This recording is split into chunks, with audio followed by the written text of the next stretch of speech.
Okay, we are live. All right, guys, this is a quick video I want to shoot. I want to really just show you guys quickly. People always text me, they ask me, Chris, do you have an example of selling an IUL, picking up a policy illustration from the National Light Group? Me and Trey are working on some bigger projects now, with editing and things of that nature that we're going to be adding to a platform or a CRM that's tied to our entire hierarchy, where you can log on there and see trainings, modules, and things that I've done in the field, annuity training, all that kind of stuff. But in the meantime, I want to shoot a quick video. I'm here in California, man. It's nice and beautiful weather outside. I'll meet my dad for brunch soon. I said, hey, man, why not just go ahead and shoot this video, get it done, toss it up to YouTube, quick and easy, and have a video for us all to watch. That's we can just watch and study IUL policies and how to sell them right. So with that being said, let's dive in, guys. Dive in. So I'm gonna share my screen here. I got my device set up here. Do what you want to do. I got my MacBook Pro here. I got my iPad here. That's kind of my setup. You don't need a MacBook Pro and an iPad. You could have just an iPad. You could have just a MacBook. You could have a tablet, a Surface Pro, whatever works for you. I like Apple. I got my MacBook here, so I got my larger screen here, but they're both almost the same size. But I like to cook up policies here on my iPad while looking at my client in the eye here. So I'm looking at policies here and there. So you'll see that's my setup. Do whatever works for you. But I mean, the iPad is probably critical because you want a tablet that has the ability to write the sketch on. With that being said, let me share my screen.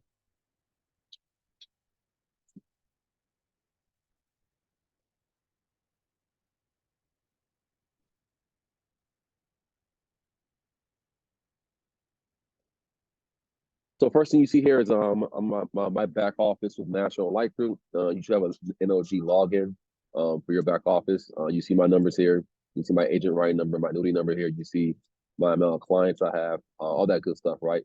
And so the main purpose here now is to look at this and say, okay, cool, how do I write illustration? So go into here. You'll hit right here where it says illustrations. Click that.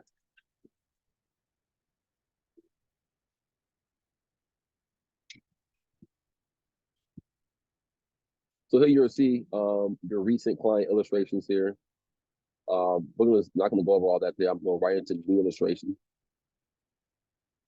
It's asking for the state. What state is the client in? I say to Maryland. I'm going to say Maryland. Looking at the product, mine is already set to a product type. You may pop in. It may say any. You may have all this right here all at once. Mine is preset to just index universal life. And we're going to be focusing on the main part you'll be writing is the flex life. Not flex life NL, just flex life.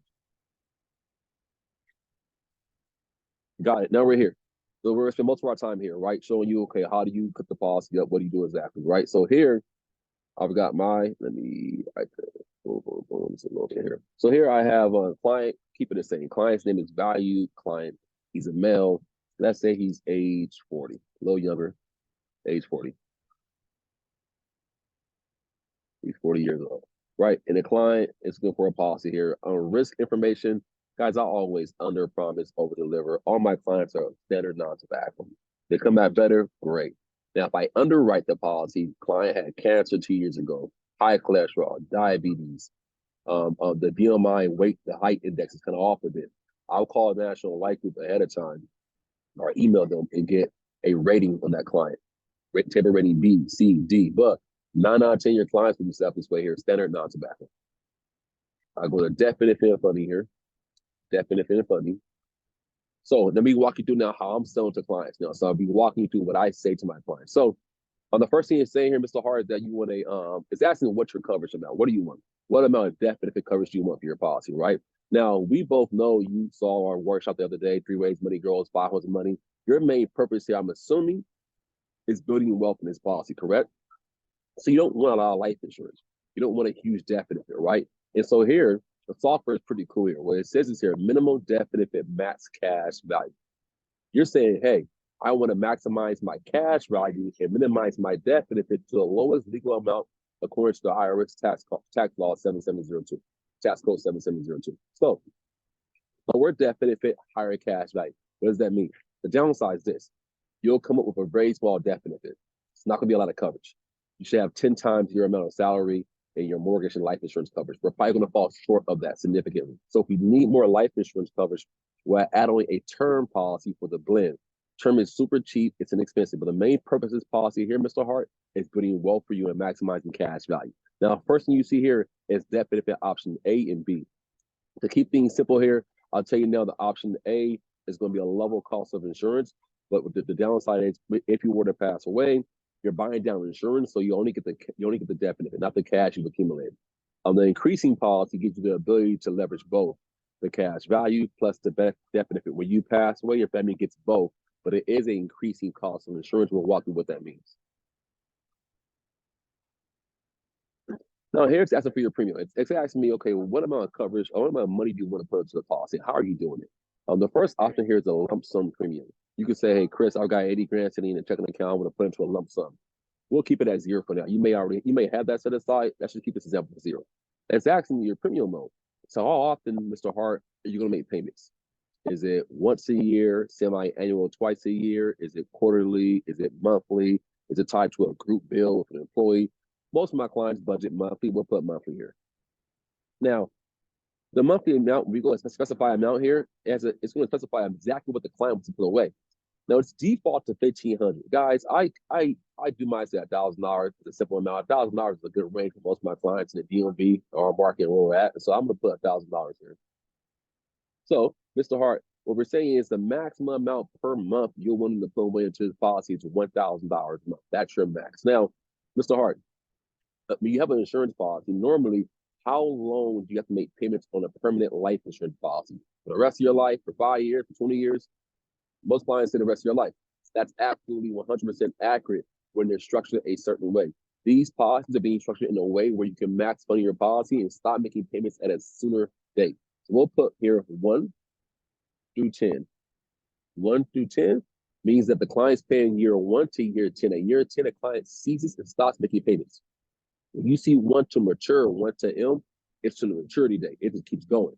And so my client is putting away $1,000 a month from years 1 to 10 to its IUL with a setup a minimum death benefit max cash value. Minimum death benefit max cash. Let's go to a quick view here.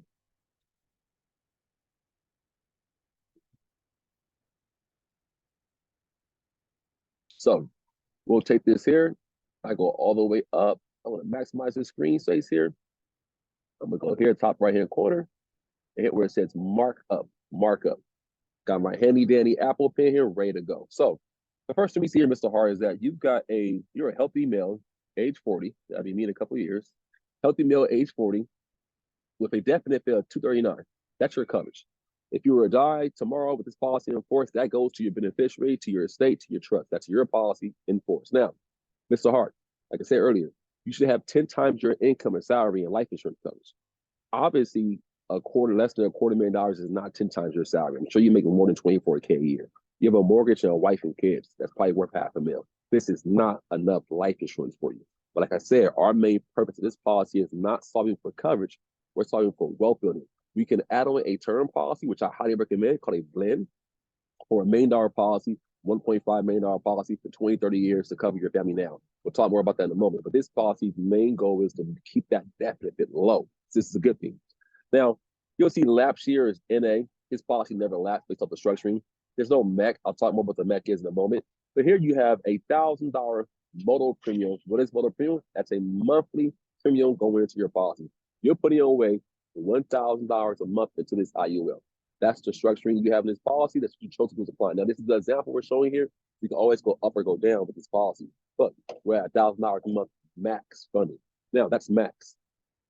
Here to your left here where it says death benefit protection premium 1701.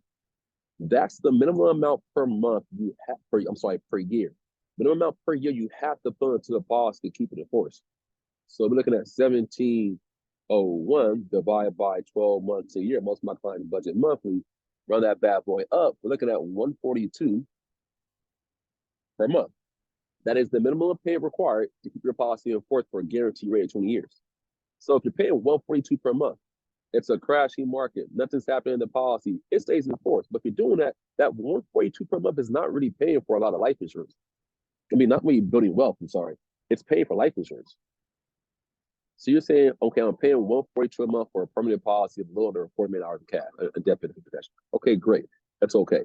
That's not why you got the policy though. So here to your right where it says target premium, 3108. That's the amount that National Life Group recommends you put into the policy. Just say, hey, Mr. Hart, We recommend if you want a decent policy with a decent amount of cash value accumulating over time, you don't mind making payments your entire lifetime, put away $3,108 per year into the account. Now, most of my clients budget monthly. So what is that per month? 3,108 divided by 12 months in a year is going to equate to roughly 259 per year, 259. So this is the target that National Life recommends our client puts into the policy. It's kind of a healthy medium. You're not building a lot of wealth like crazy, but you're saving some money for the future.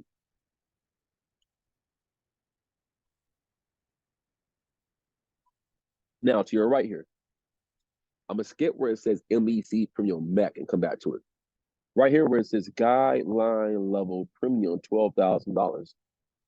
That's a guideline that was set in place by National Life, and you, as a client, when you built this policy with me, you chose the guideline you want to put into the policy, the max amount you want to put into the policy. So you said, Chris, my max per year is 12,000. I'll never say more than that. My max is $1,000 a month times 12,000. So NLG says, great choice. That's your choice to decide it. That's a guideline now. We're not going to go above that. Do not go above an average of $1,000 in 1 month into the policy. Now, I keep saying monthly, right? But you see annual here. They don't care about monthly payments. They care about annual payments. They're saying, hey, anniversary, not calendar, not from January to December, anniversary. If you got a policy from June 1st of this year, you got from June 1st of 2023 to June 1st of 2024 to put up to $12,000 into the account. You can do 1 month 142, 1 month 260, 180, 400, 2,000, 4,000, as long as you don't go above 12,000 in that anniversary year. The company's okay with that. Now, to your left here, you'll see where it says MEC premium MEC. That stands for Modified Endowment Contract, 14,874. Uncle Sam says, Mr. Hart, if you go 1 penny above that amount in one given anniversary year, not calendar, we are going to tax their entire policy, and you don't want that. So NLG recommends staying within the guideline here of $12,000. Do not go above that in any anniversary year. So looking at this policy is quite simple. We have a range here for this client. This client's minimum payment is $142 per month. That's the minimum per month to put away to the policy. Their midpoint is going to be $259. Kind of a comfortable payment that they're already paying a 401k or TSP or trust savings account, and a maximum amount of $1,000 a month. So, two scenarios here. Client says, Mr. Hart, man, I'm never going to pay that kind of money into the pot. I'm a single dad. I'm a single mom. Right now, I'm struggling financially. This is way too much for me. Let's drop that max from $1,000 a month to $500 a month. What does that do? Well, essentially, if it drops from 1,000 max to 500 max, guess what else drops? The target goes from 260 to 130. The minimum goes from 142 to $75 a month. The death benefit goes from 239 to 122. So everything drops as the max guideline drops, if it's right for that client's budget and financial need. Now, also here, you'll see something, a different scenario here. You have a scenario where a client says, hey, Chris, Mr. Hart, you know, I have a policy here. I hope this thing's not free to not probably catch up there. Cool. I have a policy here. This is not enough for me. Why is that, Mr. Hart? I'm a real estate investor. I'll make 40K off a flip next week. Can I dump 40K into his policy? 40K cannot go into his policy. That max is $12,000 a year. That client can't do that. He needs a bigger MEC, a bigger guideline. So it costs to be the boss, but he has the financial need to do it and be able to do it. He needs a bigger policy. We raised the MEC, we raised the guideline, we raised the target, we raised the minimum, we raised the death benefit. He can now put more into the policy. So we choose what's right for a client. We build and we engineer policies with the client in hand with us, going over the budget, going over financial analysis, doing it in FLS. Now, this is big. The next question every client should be asking is this: Chris, I never heard of putting $20,000 a year into an insurance policy or $10,000 into a policy. I was taught to pay $40, $20 for an insurance policy. That's just life insurance. You're putting wealth here. So the real question is this: how much of my money is going towards wealth being built for my family, and what's actually going towards insurance costs and fees? We'll do a simple breakdown year one here. So a client here has a planned premium of $12,000. So our client is putting in $12,000 to the policy year one. Now their cumulative value after putting money into the account is $10,527 left over. So simple math here, year one is a client put in $12,000 minus $10,527. Simple cost of insurance year one is what? We call it COI, cost of insurance, This policy is costing our client $1,473 per year. Got it. That's for year one. Now, my clients budget monthly, not annually. So what are they putting away into insurance costs per month? Divided by 12 months, this policy is costing this client $122.75 per month. So let's discover one thing here. What if my client makes a minimum payment of the 142? That's an option, right? If they're putting in 142 and their cost of insurance is 122.75, this policy is costing them. They're saving $19.25 towards wealth that month. Not a lot of money going to an S&P account at all, but they're saving some money, but not quite much at all. The main purpose is building wealth. So what if my client is able to fund $1,000 a month into his policy on average, making some small sacrifices for the future? So $1,000 a month minus 122.75 equals 877.25. And I put this in green because green is money. So we got 877.25 going towards an index that's tied to the S&P 500. Uber was just added to the S&P, guys. If you own some S&P stock or you have an IUL, NLG, you now own a portion of what's happening within Uber, which is pretty cool, right? So Uber, Tesla, you got Apple, Meta, all these companies, right? S&P 500 growing between 0 to 9.25% every anniversary year. So now my client's seeing exactly how this policy is growing. We're seeing, okay, man, this is pretty cool. That's why you overfund the IUL. Now, next question is this, Chris, man, how do I get access to all this money? Man, my money's growing for me. Can I leverage it? Can I invest in real estate? Can I pay off some debts with it? What can I do with this money? Every insurance policy is something called a surrender period. A surrender period. This policy has a particular period of 10 years, a 10-year surrender period. So what does that mean? So I'll mark off year 11 here. In the first 10 years of this policy, my client gets limited access to cash. So at age 50, my client has 142K in the account. 148. Both columns match. So my client now has access to all the money in their account. Both columns match it. Now, that's all fine and dandy. That's in 10 years. So most of my clients don't want to wait 10 years. They want access to cash like yesterday, right? And so let's check it out here. This client is building wealth over time now. So you look up here, you have something called accumulated value. This is the money in the account. My client's got $10,527 in the account year one. Now, the surrender value is the money they have access to. They have access to $5,702. So $10,000 year one, $5,702 year one, liquid access, tax-free. That's not bad. Doing the math, my client has access to 50% of their funds year one. Imagine having access to 50% of your 401k TSP year one. That can never happen in a 401k TSP without penalties and certain things, right? And taxes. So year two, you've got $21,000 in your account here, liquid access to $17,000. It's access to about 80% of the cash by year two. That's fast liquidity. Year three, 33K, 29K. Year four, $45,000, $41,000. So you're seeing my clients have access to about 90% of their cash by year four. So yes, you get access to 100% by year 11, but 4 years in, you have access to 90% of the cash. So really, the first 4 years is building accumulation and building liquidity. Now, to your far right here, you have something that says net death benefit, right? Net death benefit. We chose option increasing in the beginning. You saw leveling increasing. This is the benefit of increasing. My client's death benefit is increasing by the amount of cash going into the policy every year. It's going up. Why is that? Your original death benefit year one was $239.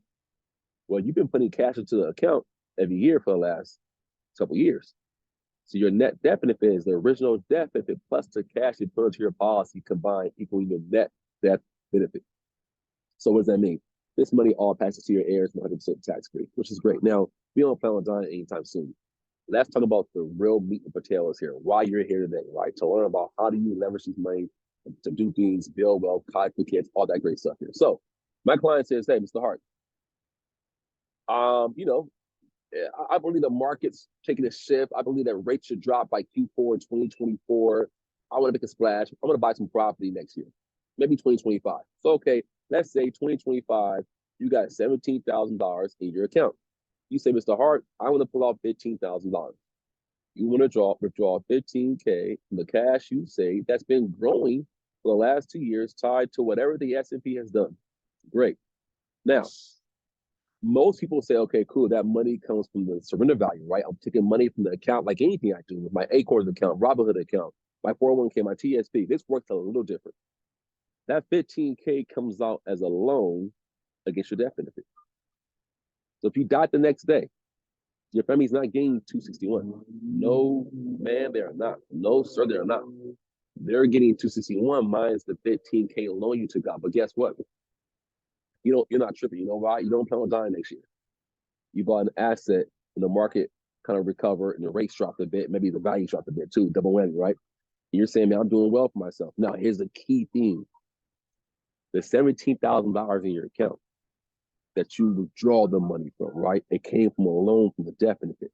So this $17,000 continues to compound interest uninterrupted as if you never touched it. The following year, 29K, 41K. Where else in the marketplace can you put money into an account that's tied to the S&P that's safe, that won't lose value, that'll grow between 0 and 9.25% with 105% participation, and you can take loans from that policy without touching the principal balance? Nowhere. My client's account now says 41K 2 years later. Now, client says, Chris, I want some more money. Now, me and you both know the client, you took 15K out from the policy, but you didn't pay it back. You don't have to pay it back. But your account balance is 41K. So can you pull out 41K? You cannot. You have access to 41K minus the 15K loan you already took out. My client sees, okay, cool. They currently have access now. What's the math on that? To $26,000. My client says, hey, I want to pull out 26K. My client pulls out $26,000. They want to cash out the remaining amount of money available from a loan to that policy. What are you buying with that? They're buying some commercial real estate. Maybe they're opening up a new PHP office, right? And so they get that as a loan, the death benefit. Now, if my client dies tomorrow, if they're not getting 25, they get 25 minus the 26K loan, minus the 15K loan. They now taken off $41,000 from the account to go leverage in real estate, college for kids, whatever it may be, a dream house, whatever it may be for them. There's no more money in the account. It's all been used to buy assets. But the account continues the compound interest uninterrupted on 41K as if the client never touched it. The following year, 55K, 70K, 86K, 102K. And that continues to happen. And guess what? My client has the option based off the structuring and engineering of this policy to start making payments at the rightful age 50. But because of the power of compound interest, the policy continues to compound growth the rest of the client's life. Now you may say, man, wow, this money's growing like crazy. Are you showing us 9.25? Are you showing us 8%, 8.5? We're showing you a weighted average here, a 6.2% interest year over year. It's not showing you some crazy amount that's not going to happen. That's not realistic. We're showing you a good amount of value that's happening. The value in the S&P, as you can see, the S&P this year at the time of this recording, my clients are getting a maxed out amount of 9.25 because the S&P is way above 9.25% growth. So I'm showing you 6.2% here. And so, in conclusion, guys, this is a simple breakdown. At this point, the client's blown away. What's next? You cannot say the right thing to the wrong person. Someone sees this. They see value in life insurance. They see value in long-term care living. They see value in building wealth. They see value in saving for the future. They see value in liquidity, tax-free growth, all the freaking benefits. Don't put your hair out trying to convince clients this is good for them. Teach them, show it to them, educate them. If someone sees this and says, I don't want that, I don't want to sell it to you. I'm not looking for you. You're the wrong client. I'm not looking for you. How do you not see value in tax-free growth of your money? How do you not see value in life insurance? Preservation of your family's assets. Cool. It's not for you. So that's why I love our game.